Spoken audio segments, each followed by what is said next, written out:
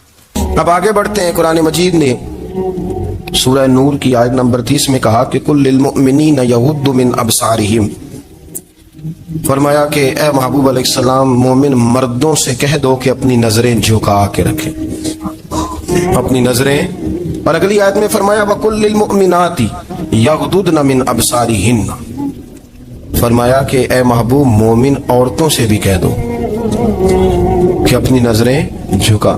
مرد بھی اپنی نظر جھکا کے رکھے گا عورت کی طرف، لیکن یہ ساری پابندی صرف مرد پر نہیں، عورت بھی غیر محرم کا چہرہ نہیں دیکھے گی، اس پر بھی اسی طرح نظر جھکانے کا حکم ہے، جس طرح کہ وہ ہر دکاندار کو بھائی جان کہہ کے گفتگو کرنے کی اس کو بھی اجازت نہیں ہے کہ وہ سمجھے کہ پابندی تو مرد نے کرنی تھی، میں نے تھوڑی کرنی تھی۔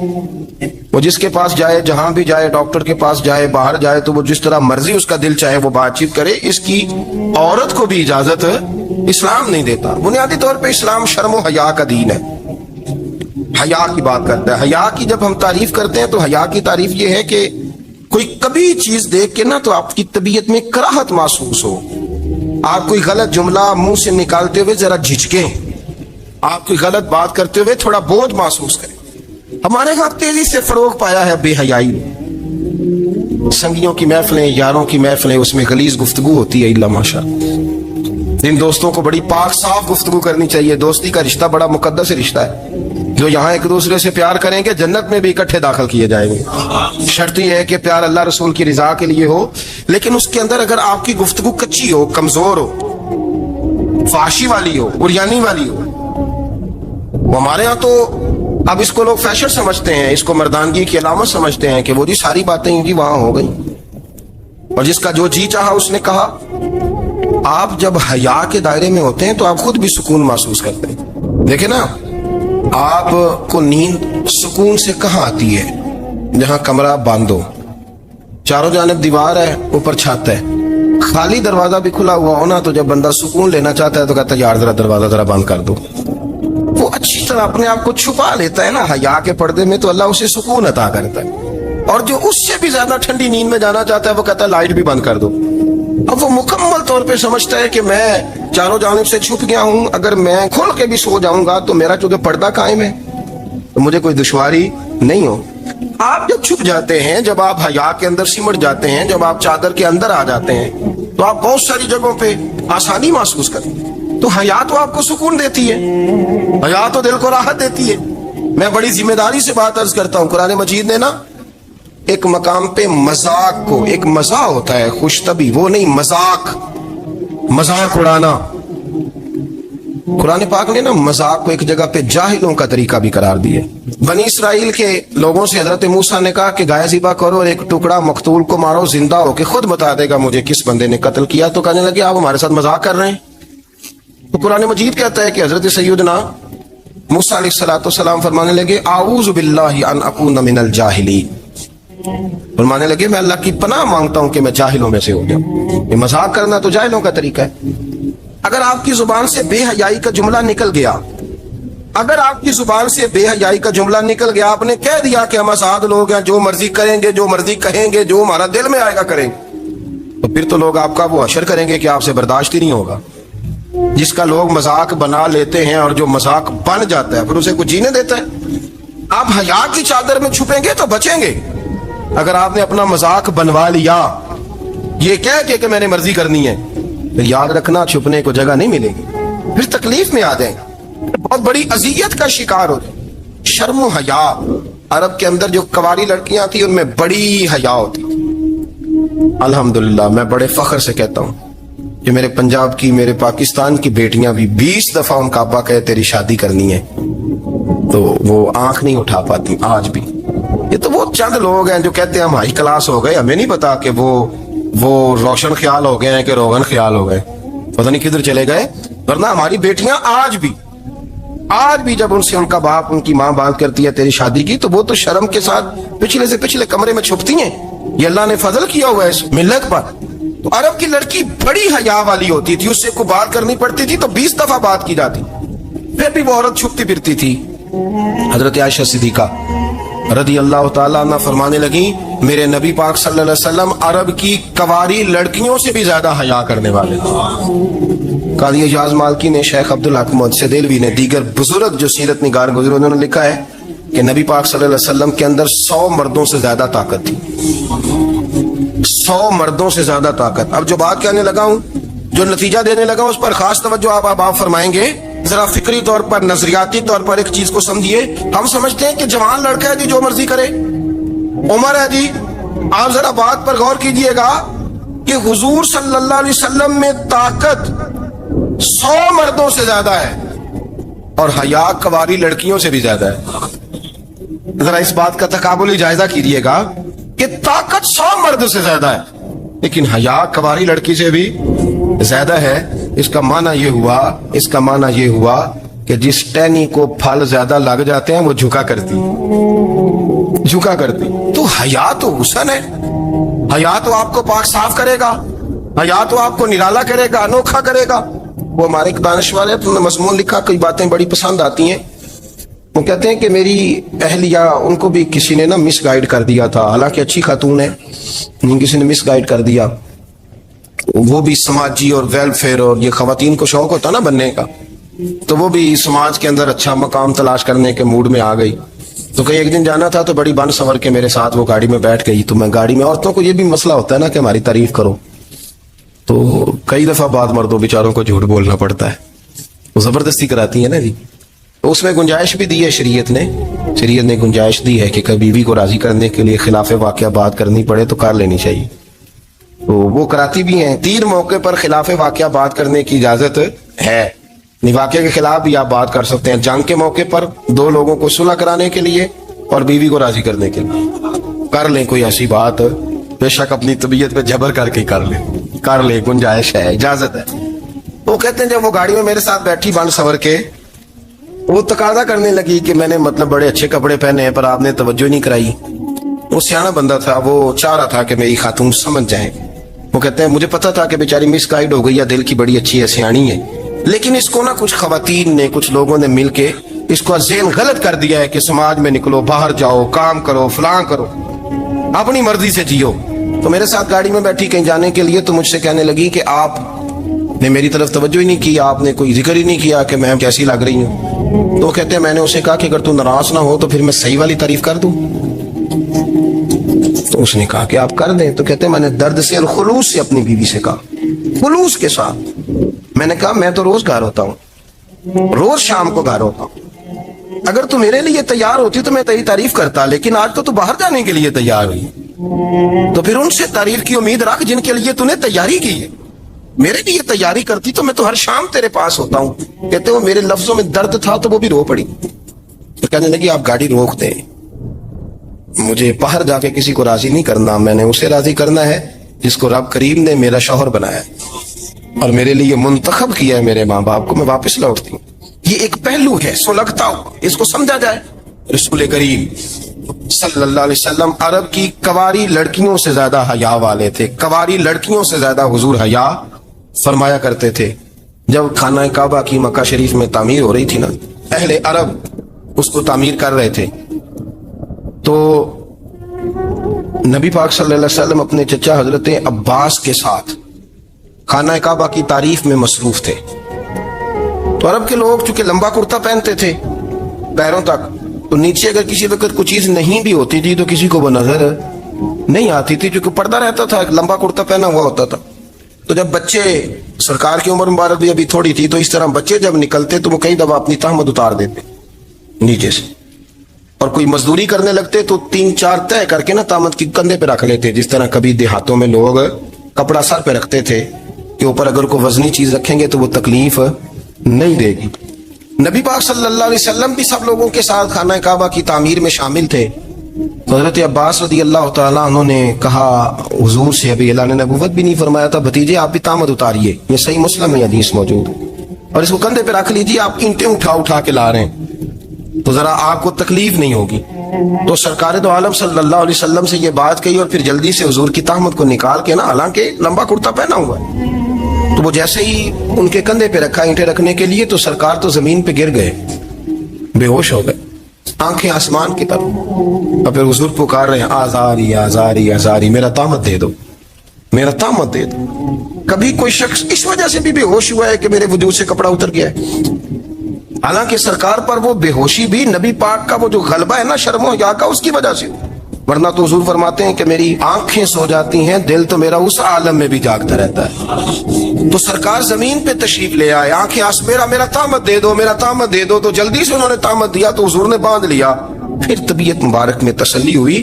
یعنی ہم اس رسول کے غلام ہیں کہ جن کے تو وجود سے کپڑا اتر جائے تو حضور برداشت نہیں کرتے، قبول نہیں فرماتے، تکلیف شروع ہو جاتی. لیکن یہاں نوجوان ہیں اور بڑا قد کاٹ ہے اور بڑے بڑے سمجھدار لوگ ہیں، گرمی آتی ہیں تو شارٹ کپڑے پہن کے گھومتے ہیں.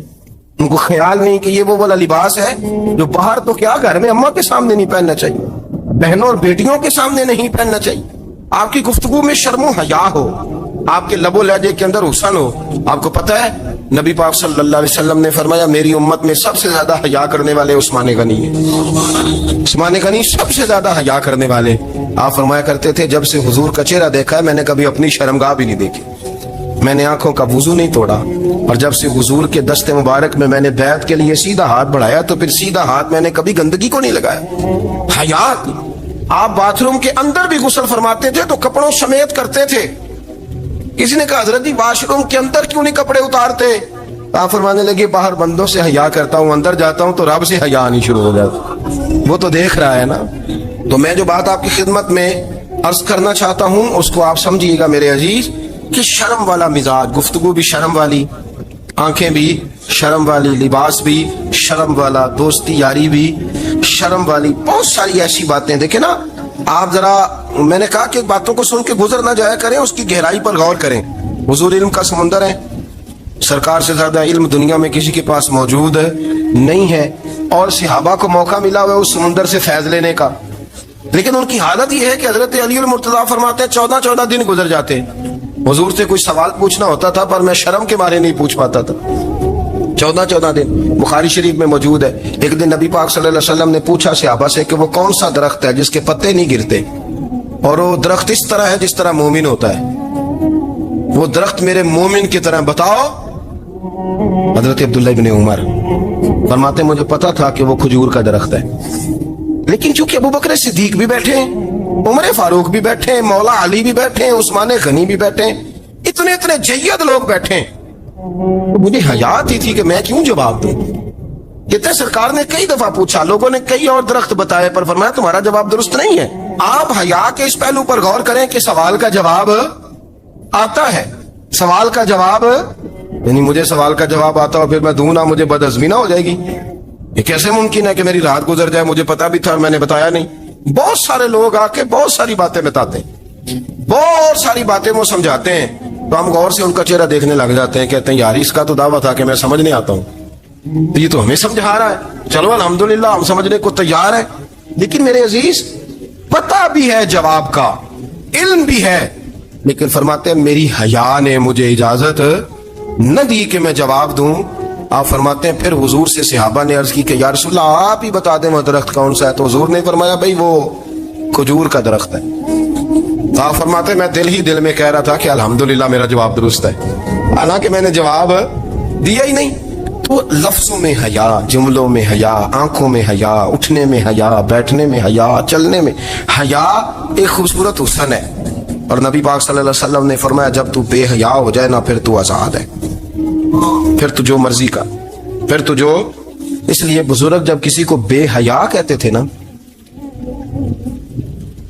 اللہ اکبر، اور جب کسی کو کہتے تھے نا یہ بے حیا ہے تو لوگ سمجھتے تھے کہ ہلکی سی بات کر دی، لیکن ان کا معنی یہ ہوتا تھا کہ بس بھائی اب اس کے ساتھ کوئی کلام کرنے کی ضرورت ہے، اس کو اب اصلاح کی ضرورت نہیں، یہ بے حیا ہے۔ کیا معنی؟ کہ اب یہ جو اس کے دل میں آئے گا وہ کرے گا، جو اس کی طبیعت چاہے گی وہ کرے گا، اب یہ کسی پہلو بھی قابو آنے کو تیار بے حیا ہو گیا۔ بے حیائی بہت بڑا عیب ہے، اور جو لوگ کہتے ہیں کہ ہمیں بالکل آزادی ہونی چاہیے، ہمارا اپنا جسم ہے تو ہماری اپنی مرضی چلے گی۔ ایک وزیر صاحب ہے، پتہ نہیں میں ان کو جانتا تو نہیں، انہوں نے سینٹ میں تقریر کی ہے، میں نے ان کی بات سنی ہے، اس نے کہا نہیں بھائی جسم رب کا ہے تو مرضی بھی تو رب کریم کی چلے گی، اور مرضی بھی اللہ کی۔ یہ مجھے تھوڑا سا مسئلہ ہے جسم پر، کبھی کبھی مجھے کثرت سفر سے الرجی ہو جاتی ہے۔ میرے ساتھ لوگ نا دل سے پیار کرتے ہیں، شاید ہی کوئی اچھا ڈاکٹر ہو جس تک میرے سنگی مجھے لے کے نہ گئے ہوں، پر جسم اللہ کا ہے نا، مرضی بھی جب وہ چاہے گا صحت دے گا۔ کیوں کچے کاموں میں لوگ پڑ گئے، کیوں غلط لوگ سوچ میں پڑ جاتے ہیں، یہ اسی کا ہے، اور جب وہ چاہے گا، آپ اس بات کو اچھے طریقے سے سمجھ لیں کہ جو اپنی مرضی چوکوں چوراہوں میں کر رہے ہوتے ہیں نا، جو مرضی گند مند، وہ جانور ہوتے ہیں، وہ جانور ہوتے ہیں جو نہ چونک دیکھتے ہیں نہ گلی دیکھتے ہیں، نہ انہیں پتہ ہوتا ہے کہ جگہ کون سی ہے۔ وہ انسان، میں نے کہہ دیا جو میں نے کہنا تھا، میں نے کہہ دیا، وہ جانور ہو۔ اور جو کچھ انسان ہوتے ہیں نا، ان کے اندر کچھ نہ کچھ پھر شرم حیا بھی ہوتی ہے، وہ چوکوں چوراہوں میں وہ حرکتیں اور وہ کام نہیں کرتے جو جانور کرتے ہیں۔ ان کے لیے بڑے پردے ہوتے ہیں، ان کے لیے بڑی باتیں ہوتی ہیں، ان کے لیے بڑا کچھ ہوتا ہے۔ جو بالکل آزاد ہو جائے، کوئی پتہ نہ ہو کس وقت کیا کہنا ہے کیا کرنا ہے، تو پھر وہ دائرہ انسانیت سے خارج ہو جاتا ہے۔ ہم آپ کو کیا دعوت دیں آپ تو وہ باتیں کر رہے ہیں جو اسلام کا انسانیت کے حق میں بھی ٹھیک نہیں. آپ تو وہ والی باتیں کر رہے ہیں جن کا انسانیت بھی تقاضا نہیں کرتی کہ یہ باتیں ہونی چاہیے. لیکن ایک بات، میں تو جذباتی نہیں ہوتا، میں بڑے غور سے چیزوں کو دیکھتا ہوں، سنتا ہوں. اور نہ میں ان موسمی مینڈکوں کی، وہ مجھے عاطق صاحب کہنے لگے جی بڑے بڑے مولوی ایک بندے کے ساتھ بیٹھے ہوئے ہوتے تھے اور وہ روزے میں بڑے بڑے درس دیتا تھا تو وہ بھی فلانی فلانی حرکتیں کر رہا ہے. تو میں نے کہا ہم نے تو پرانا کہا تھا کہ موسمی مینڈک ہے، تو پرانے کہہ رہے ہیں کہ اداکار ہے، تو وہ جہاں کاسٹ کریں گے وہاں وہ اداکاری کرے گا. آپ کسی مذہبی جگہ کر لیں تو وہاں کر لے گا، کہیں اور جگہ کریں گے تو ہم تو پرانا کہہ رہے ہیں. تو کسی کو کبھی سمجھ آتی ہے تو کسی کو کبھی اور جگہ جا کے سمجھ آتی ہے. ہم ان لوگوں سے پریشان نہیں ہوتے. کیوں؟ سن لے، کوئی مایوسی نہیں. ان کے اندر جتنا زور ہے وہ لگائیں. یہ ملک بنا ہے رسول اللہ کے نام پہ، یہ اللہ نے تحفہ دیا ہے امت مسلمہ کو. یہ نبی پاک کے نام پہ بنا ہے تو یہاں جھنڈا بھی وہی والا بلند ہونا ہے جو مدینے والے رسول کا جھنڈا ہے، اور یہاں وہی کام چلے گا جو نبی پاک نے بیان فرمایا. تو اس طرح کئی لوگ آتے ہیں، وہ شور شار کرتے ہیں، چلے جاتے ہیں. اتنے نہ پریشان ہوا کریں. بہت سارے لوگ تو بیچارے اس قابل بھی نہیں ہے کہ ان کا نام لیا جائے. مطلب اتنا ہم ان کو اہمیت دے دیں، ان کا ذکر کریں، ان کا نام لیں، ان کی بات کریں. وہ بیچارے اس قابل ہی نہیں ہے، مطلب سٹیٹس ہی نہیں ہے ہمارا. اتنے فارغ ہیں ہم. اب جو بندہ آئے گا کہانی چھیڑے گا تو ہم چھیڑ جائیں گے. اور بھائی اللہ کا فضل ہے الحمدللہ تعالی، لوگوں نے بڑا شور کیا، اور بڑے زمانے سے دنیا شور کر رہی ہے، پر اللہ کے گھر مسجدیں بھری ہوئی ہیں.